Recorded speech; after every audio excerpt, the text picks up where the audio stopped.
Bem-vinda de volta agora para a segunda parte da nossa aula sobre o Barroco.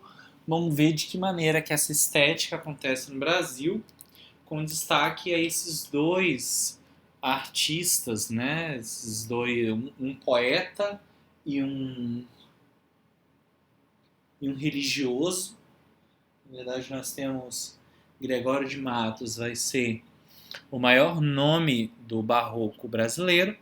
E o Padre Antônio Vieira vai representar o que de melhor vai ser produzido de literatura barroca em língua portuguesa no Brasil, no que diz respeito à prosa. Então, Gregório de Matos vai estar na poesia e Antônio Vieira na prosa, produzindo o gênero sermão. Ele é um padre, um jesuíta português, que vem para o Brasil. Então ele acaba desenvolvendo os textos aqui. Mas antes, a gente precisa fazer esta observação que são três as condições para a existência de uma literatura nacional. Para ser considerado uma literatura nacional, né, a gente tem que ter essas três condições atendidas. A presença de escritores que produzam continuamente, né? Então, a primeira coisa, a gente precisa ter gente que escreva continuamente. A possibilidade de publicação e circulação das obras literárias, então, quem escreva, a possibilidade de publicar e circular, e um público que leia regularmente as obras produzidas. Essas três exigências, essas três condições para que exista uma literatura nacional, quando são atendidas, começa a funcionar o que o crítico literário Antônio Cândido chamou de sistema literário. Essas condições, então, presença de escritores, possibilidade de publicação, circulação e público, elas não estavam presentes no Brasil colonial. Apenas os centros urbanos mais importantes, como Salvador e Recife, apresentavam alguma organização. Por isso, os poucos escritores que surgiram viviam isolados, não havia um sistema literário brasileiro durante o período colonial. As obras que eles escreviam raramente chegavam a ser publicadas, o que dificultava muito sua circulação. Os textos dependiam de uma difusão oral ou manuscrita, mas isso não acontecia com frequência. Isso tudo é para dizer que, por esse motivo, por não existir um sistema literário no Brasil, quando a gente estuda as obras desses escritores que viveram no período colonial, como no caso, né, Padre Antônio Vieira e Gregório de Matos, disse que elas caracterizam manifestações literárias. Não são realmente, não é um sistema literário. A produção literária brasileira só vai alcançar a condição plena de literatura nacional no século XIX, onde é possível identificar uma produção constante de obras literárias publicadas e lidas com regularidade, tá bom? Então, até então, o que a gente tem é uma manifestação literária, não é um sistema literário ainda, porque nós não temos escritores que escrevem continuamente, possibilidade de publicação e circulação e nem público que lê. Como tudo começou aqui no Brasil? O Barroco começa em 1601 com o poema épico Prosopopeia. Prosopopeia, né, que é essa figura de linguagem que a gente atribui características animadas a seres inanimados, né? Mas nesse caso a gente tem um poema épico chamado Prosopopeia, escrito por Bento Teixeira. O Prosopopeia do Bento Teixeira, ele costuma ser considerado o marco inicial da literatura barroca brasileira, embora não apresente grandes qualidades literárias. Os maiores e melhores escritores barrocos em língua portuguesa no Brasil surgiram na Bahia, Padre Antônio Vieira e Gregório de Matos. Como a vida econômica da coroa estava com a vida econômica da coroa concentrada na região Nordeste, era lá que se encontravam os principais escritores. como Salvador, com destaque para Salvador, que foi a capital do Brasil em 1549 a 1763. Os textos de Gregório de Matos e do padre Antônio Vieira permanecem importantes, como importantes influências para escritores brasileiros e portugueses até hoje. Então a gente vai conhecer um pouco da obra desses dois autores. Primeiro a gente começa com o padre Antônio Vieira, que nós, conforme apontado na aula anterior, vai trazer esse exemplo do conceptismo, né? essas construções realmente bastante impressionantes da argumentação, esse trabalho com as ideias, né? Vieira, o engenhoso entregador português. No século XVII, em meio às disputas entre católicos e protestantes, o sermão, discurso religioso sobre alguns conceitos da doutrina cristã, tornou-se uma importante arma para divulgar os valores da Igreja Romana, da Igreja Católica Apostólica Romana. Os sermões escritos pelo padre Antônio Vieira ficaram famosos pela argumentação engenhosa e pela retórica perfeita. O domínio em comum das palavras garantiu ao jovem jesuíta entrada nas cortes mais importantes da Europa e influência junto ao rei de Portugal. Então isso aí deu muito destaque a ele. Mas essa mesma habilidade fez com que ele fosse perseguido pelo Tribunal do Santo Ofício. Ele tinha uma habilidade muito peculiar e incomum com as palavras, e isso trouxe tanto glória quanto desgraça para ele.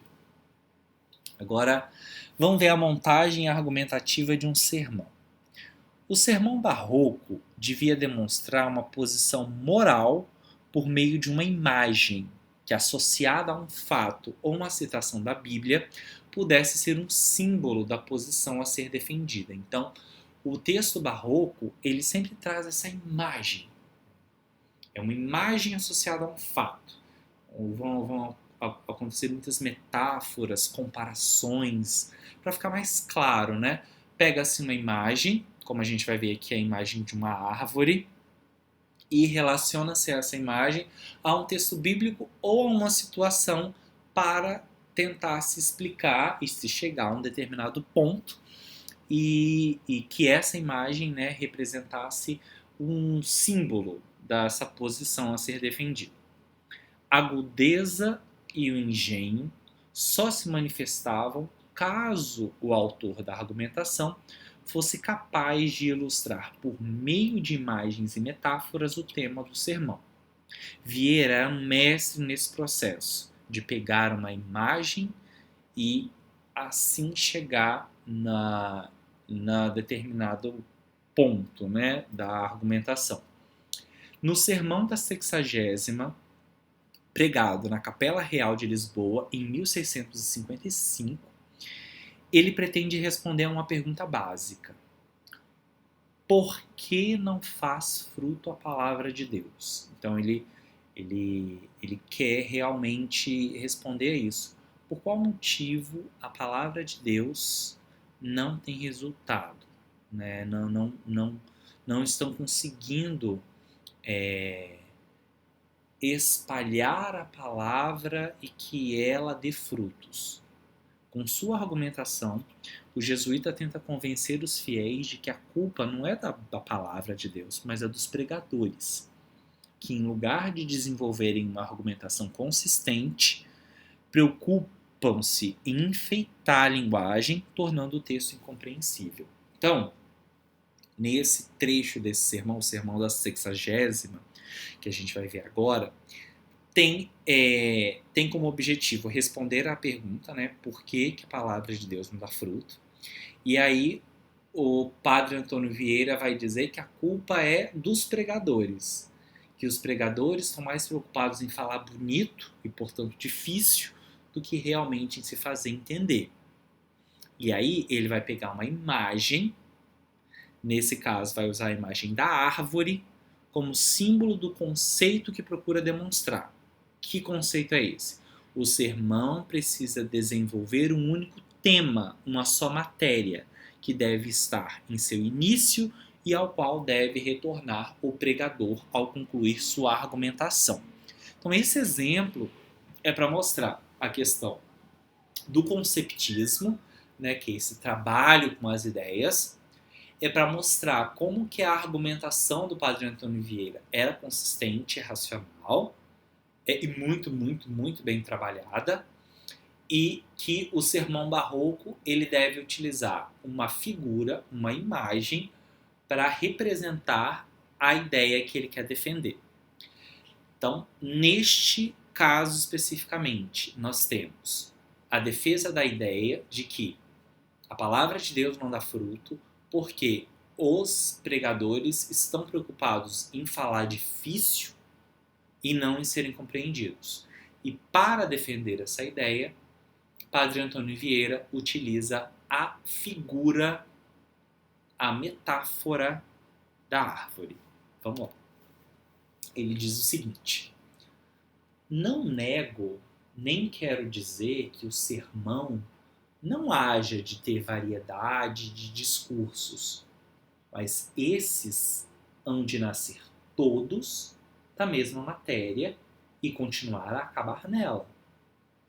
Quereis ver tudo isso com os olhos? Ora, vede, uma árvore tem raízes, tem tronco, tem ramos, tem folhas, tem varas, tem flores, tem frutos. Assim há de ser o sermão. Há de ter raízes fortes e sólidas, porque há de ser fundado no Evangelho. Há de ter um tronco, porque há de ter um só assunto e tratar de uma só matéria. Desse tronco hão de nascer diversos ramos, que são diversos discursos, mas nascidos da mesma matéria e continuados nela. Estes ramos hão de ser secos, se não cobertos de folhas, porque os discursos hão de ser vestidos e ornados de palavras. Há de ter esta árvore varas, que são a repreensão dos vícios. Há de ter flores, que são as sentenças. E por remate de tudo, há de ter frutos, que é o fruto e o fim a qual se há de ordenar o sermão. De maneira que há de haver frutos, há de haver flores, há de haver varas, há de haver folhas, há de haver ramos, mas acima de tudo, e fundado em um só tronco, que é uma só matéria. Se tudo são troncos, não é sermão, é madeira. Se tudo são ramos, não é sermão, são maravilhas. Se tudo são folhas, não é sermão, são versas. Se tudo são varas, não é sermão, é feixe. Se tudo são flores, não é sermão, é ramalhete. Serem tudo frutos, não pode ser, porque não há fruto sem árvore. Assim que nesta árvore, a qual podemos chamar árvore da vida, há de haver o proveitoso do fruto, o formoso das flores, o rigoroso das varas, o vestido das folhas, o estendido dos ramos, mas tudo isso nascido e formado de um só tronco, e esse não levantado no ar, senão fundado nas raízes do Evangelho. Seminare semen. Eis aqui como hão de ser os sermões, eis aqui como não são. E assim, não é muito que se não faça frutos com eles. Então, reparem como ele constrói, a partir da imagem da árvore, a resposta para por que não dá frutos a palavra de Deus. E aqui a gente traz um esquema de como funciona a metáfora da árvore representada no sermão. Então, o Padre Antônio Vieira diz que uma árvore tem que ter raízes, tronco, ramos, folhas, varas, flores e frutos. Um sermão, então, tem que ter também tudo isso. Raízes fortes e sólidas, porque devem ser fundadas no Evangelho. Tronco, porque deve ter um só assunto. Ramos, diversos nascidos todos da mesma matéria. Folhas, para cobrir os ramos, porque os discursos devem ser enfeitados pelas palavras. Tem que ter varas, que é a condenação dos vícios. Tem que ter flores, que são as sentenças, e tem que ter frutos, que é a finalidade do sermão. Então, ele está dizendo assim, um sermão tem que ter tudo isso. Mas tudo tem que estar fundado no Evangelho e tem que ter um só assunto, que é o tronco.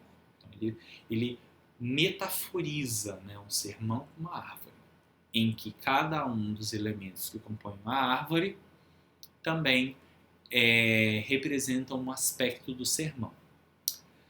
De modo que haja, né, então se existem frutos, flores, varas, folhas e ramos, tudo nascido e fundado em um só tronco, que é uma só matéria. Então, a árvore da vida deve ter, né? Deve ter tudo isso. Mas, se são só troncos, então se só tem uma coisa, não é sermão, é madeira. Se só tem um elemento, não é a árvore toda. Então não é sermão, então não é árvore. Se tudo são ramos, também não é sermão. É maravilhas, é só uma outra coisa. Se tudo são folhas, não é sermão, são versas. Se tudo são varas, não é sermão, é feixe. Se tudo são flores, não é sermão, é ramalhete. Se tudo são flores, se tudo são frutos, não pode ser, porque não há frutos sem árvore. Está dizendo que é necessário que a árvore da vida tenha tudo isso para ter o proveitoso dos frutos, o formoso das flores, o vigoroso das varas, o vestido das folhas, o estendido dos ramos. Mas tudo isso nascido e formado de um só tronco, que é o tema, fundado nas raízes, que é o Evangelho. Então ele está falando o seguinte: eis aqui como deve ser o sermão, como hão de ser o sermão. Tem que ser desse jeito para dar frutos. E eis aqui como não são. Então, como ninguém faz isso, não tem como dar frutos. Beleza? Então, aqui a gente tem um exemplo claro do conceptismo, né? Esse trabalho muito caprichado e atento com as ideias, justamente pela questão da argumentação, e esse uso dessa metáfora da árvore para a defesa de um determinado aspecto argumentativo. Agora a gente vai para a parte final da nossa segunda parte, que é o estudo da poesia. A gente já viu algumas coisas do Gregório de Matos, e ele é tido como o primeiro grande poeta brasileiro. O Gregório de Matos, ele teve sólida formação cultural, ele estudou Direito em Coimbra. Lá ele entrou em contato com a perspectiva humanista, que incentivava a leitura de autores clássicos. Ele segue os ensinamentos aprendidos com esses mestres literários em sua obra, e ele tornou-se conhecido pela poesia lírica, sacra e satírica. Então ele realmente escreveu textos poéticos em todas estas vertentes, né? A lírica, a sacra, que é a religiosa, e também a satírica, e a gente vai ver um exemplo em cada um deles. A poesia lírica.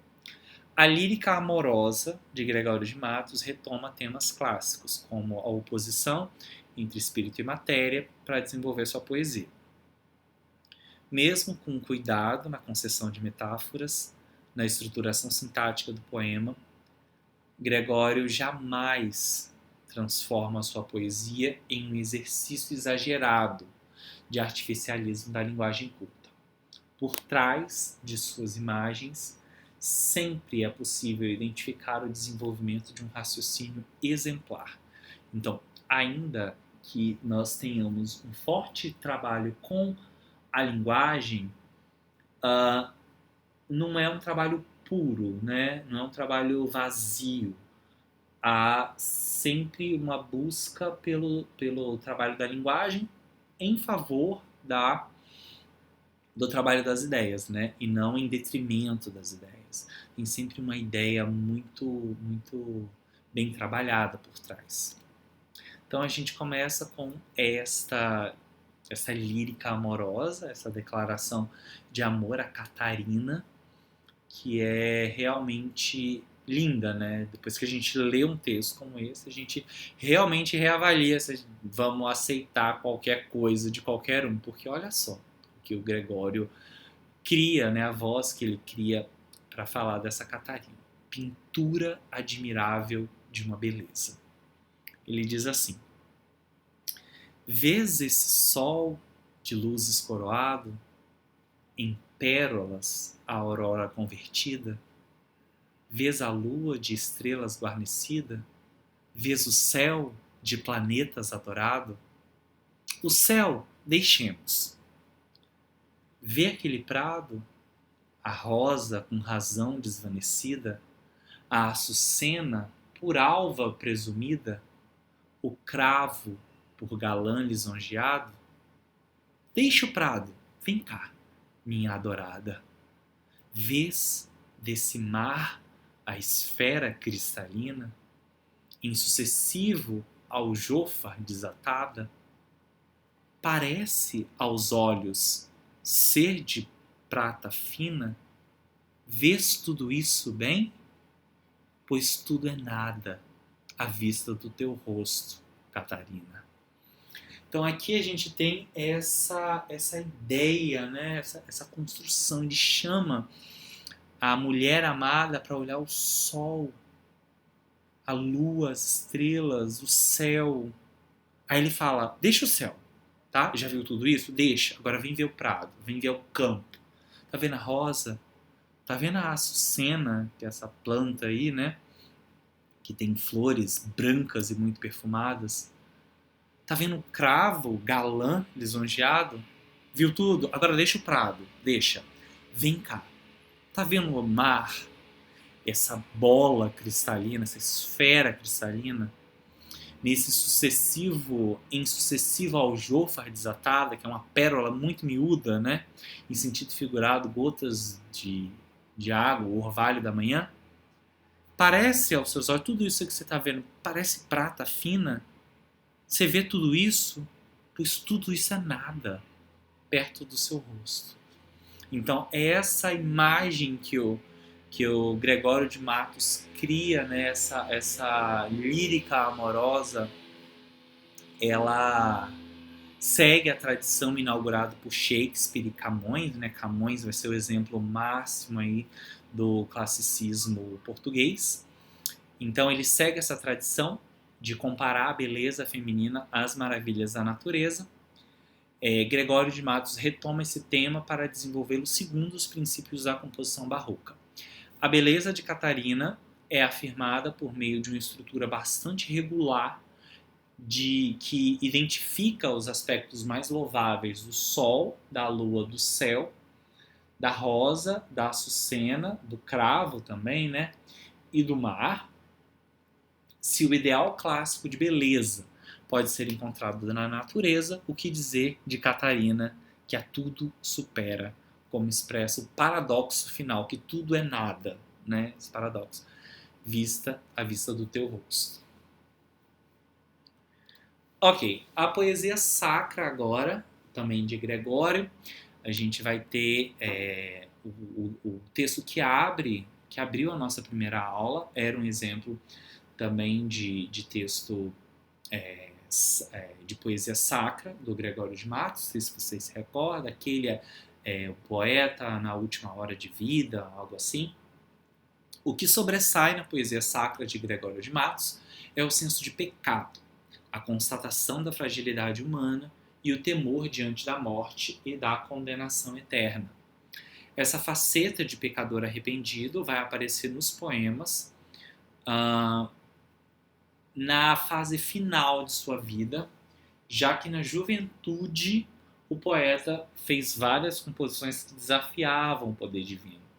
Então, Quando ele era mais jovem, ele escrevia muita coisa para desafiar o poder de Deus. Mas aí quando ele vai ficando mais velho, quando a morte vem chegando, quando representando bem esse ser barroco, né, que quer aproveitar os prazeres da vida na juventude, e aí quando tá prestes a morrer, aí me ajuda, me perdoa, eu sei que eu errei, eu quero me arrepender. Então, assim, viver uma vida bastante humanista, classicista ou antropocêntrica, terrena, e aí quando está prestes a morrer, volta-se para o teocentrismo, buscando a salvação da alma. E aí o poema a seguir é da fase mais madura do poeta, que se chama Buscando a Cristo. E aí ele diz: a vós correndo voo braços sagrados, nessa cruz sacrossanta descobertos, que para receber-me estáis abertos, e por não castigar-me estáis cravados. A vós divinos olhos eclipsados, de tanto sangue e lágrimas abertos, pois para perdoar-me estáis despertos, e por não condenar-me estáis fechados. A vós pregados pés, por não deixar-me, a vós sangue vertido para ungir-me, a vós cabeça baixa para chamar-me, a vós lado patente quero unir-me, a vós cravos preciosos quero atar-me, para ficar unido, atado e firme. Mais um soneto. E aqui a gente vai ter essa questão da metonímia, né, a parte representando todos os braços, os olhos, os pés, o sangue, a cabeça. Então a gente vai ter tudo isso representando Cristo a que ele busca. Este soneto ilustra uma característica típica do estilo barroco, que é o uso de situações ambivalentes, que vão possibilitar dupla interpretação. Assim, os braços de Cristo são apresentados como abertos e presos, né? Abertos e cravados. Os olhos estão despertos e fechados. Cada um desses estados permite ao poeta fazer uma interpretação sempre positiva do gesto divino. Os braços são abertos para acolher o fiel que se dirige a Deus, e cravados para não castigá-lo pelos pecados que cometeu. O soneto desenvolve uma argumentação que busca convencer o leitor de uma verdade religiosa. O perdão de Deus é absoluto. Então, esse soneto lembra que o texto barroco ele vai estar vai ser bastante influenciado pela ação da Contra-Reforma da Igreja, né? Da Igreja Católica. Então ele tenta convencer o leitor desta verdade religiosa, né? Que Deus perdoa sempre. A imagem de Jesus crucificado dá origem a metonímias, que é a utilização da parte para referir-se ao todo, que constituíram os argumentos apresentados pelo poeta. Cada uma das partes do corpo de Cristo representa uma atitude acolhedora, magnânima, uma manifestação de bondade e comiseração, que é a compaixão. Então, cada uma das partes vai representar esse perdão, essa compaixão, essa bondade, esse acolhimento, né? Os olhos para perdoar, os braços para receber, os pés por não me deixar ir, o sangue para me ungir e a cabeça para me chamar. O lado para me unir e unir-me a vós, os cravos, para atar-me, para ficar unido, atado e firme. Na última estrofe, podemos identificar o tema do fusionismo, né, mais uma vez. Aqui nesse caso, especificamente, o fiel, reconhecendo os sinais de que está acolhido por Deus, manifesta o seu desejo de ficar unido, atado e firme ao Cristo crucificado. Então aqui a gente tem o exemplo da poesia sacra. O segundo exemplo, né? Primeiro a gente abriu o primeiro encontro. E para a gente finalizar, a poesia satírica, do Gregório de Matos.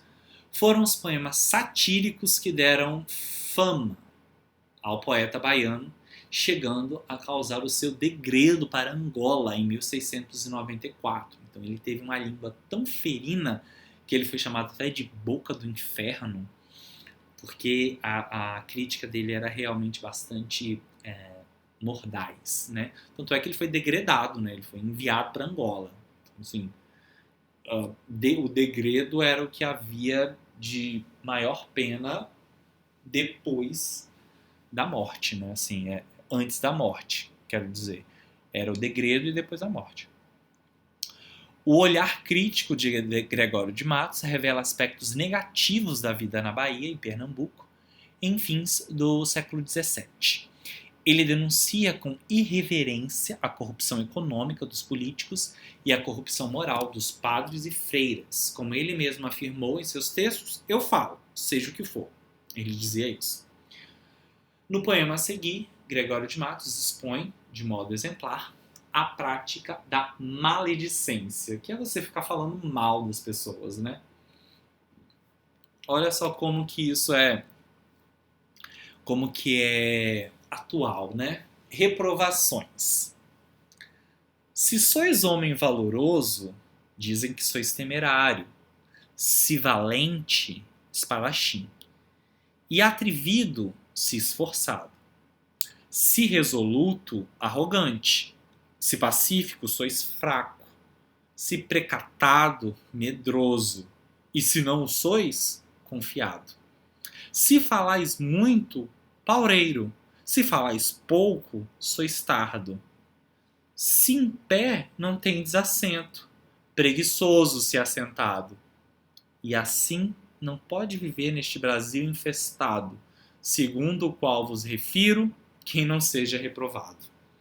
Então aqui é aquela coisa, vão sempre te criticar, né? Se você faz uma coisa, te chamam, te reprovam. Se você faz o contrário, também te reprovam. Então é realmente essa questão da maledicência, né? Que sempre vão falar mal de você, independente do que você faça. Porque essa é a natureza humana, segundo Gregório de Matos em sua poesia satírica. Então, esse foi o Barroco, mais especificamente no Brasil.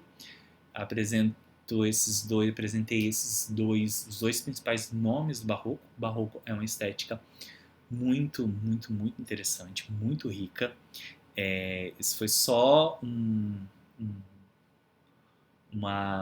explanação, realmente, nós fomos profundamente, nós trabalhamos muito, mas se vocês tiverem interesse em realizar mais leituras, recomendo os textos de Gregório de Matos e também do padre Antônio Vieira no Brasil, tá bom?